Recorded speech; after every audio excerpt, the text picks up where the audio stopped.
Halo semua, perkenalkan nama saya Dea. Dan di video ini kita akan membahas mengenai salah satu upacara adat yang ada di Bali serta tumbuhan yang dimanfaatkan di dalamnya.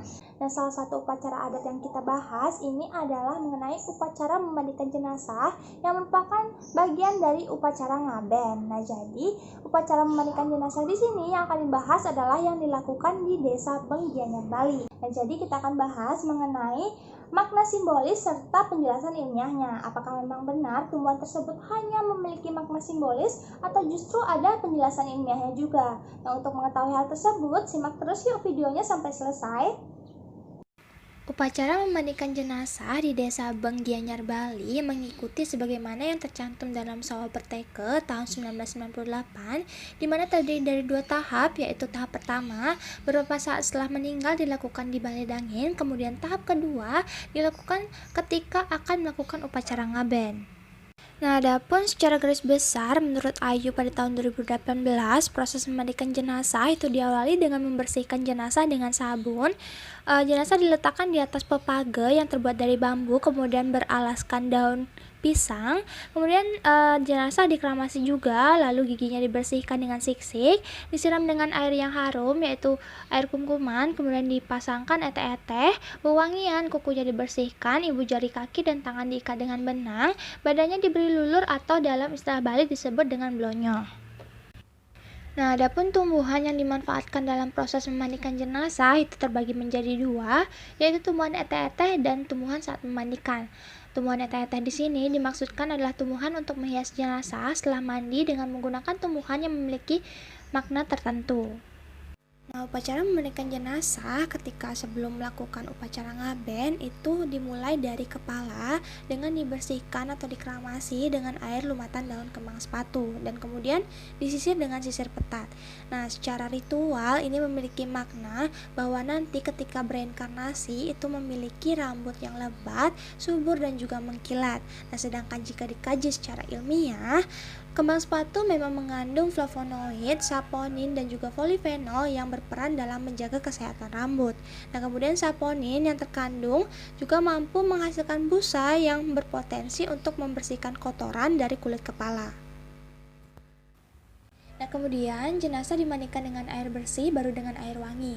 Setelah itu jenazah diberi lulur kuning, minyak rambut dari minyak kelapa dan dibersihkan lagi dengan air wangi lalu dikeringkan dengan alang-alang.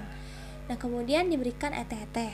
Nah, alang-alang ini memiliki makna simbolik berupa penyucian, sedangkan secara ilmiah ambengan mengandung senyawa aktif, alkaloid, flavonoid, steroid, terpenoid, dan tanin yang memiliki aktivitas antimikroorganisme.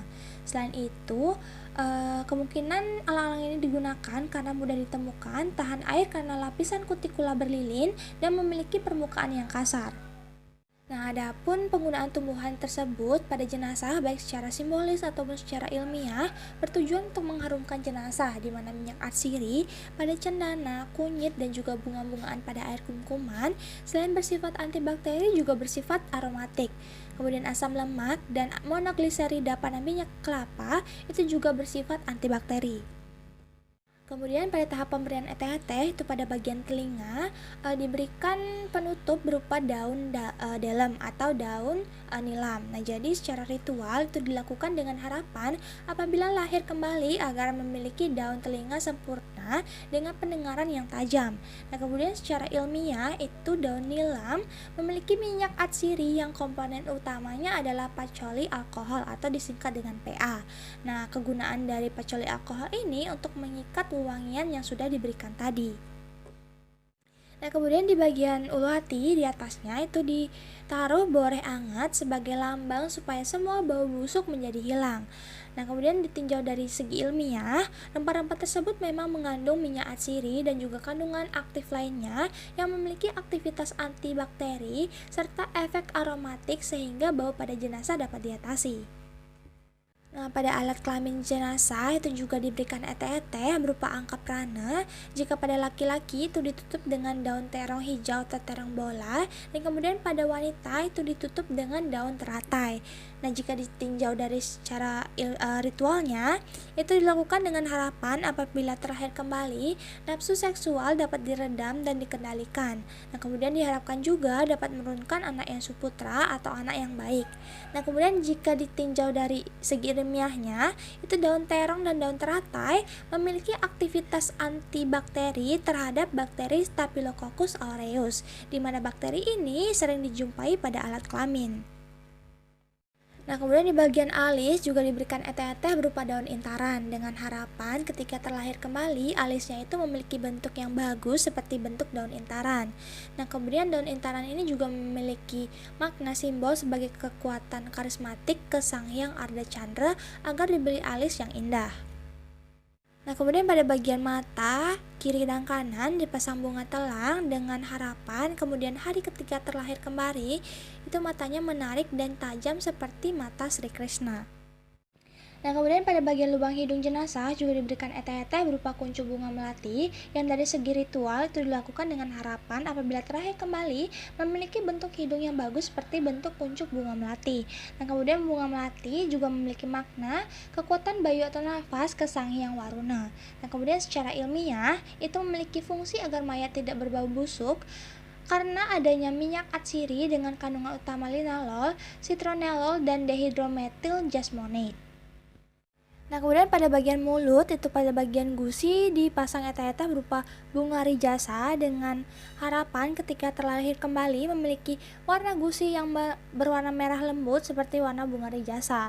Nah, kemudian pada lidah juga dipasangkan ete-ete berupa layah tumbuh dengan harapan ketika nantinya terlahir kembali memiliki bentuk lidah yang sempurna sehingga tidak ada kelainan dalam berbicara nantinya.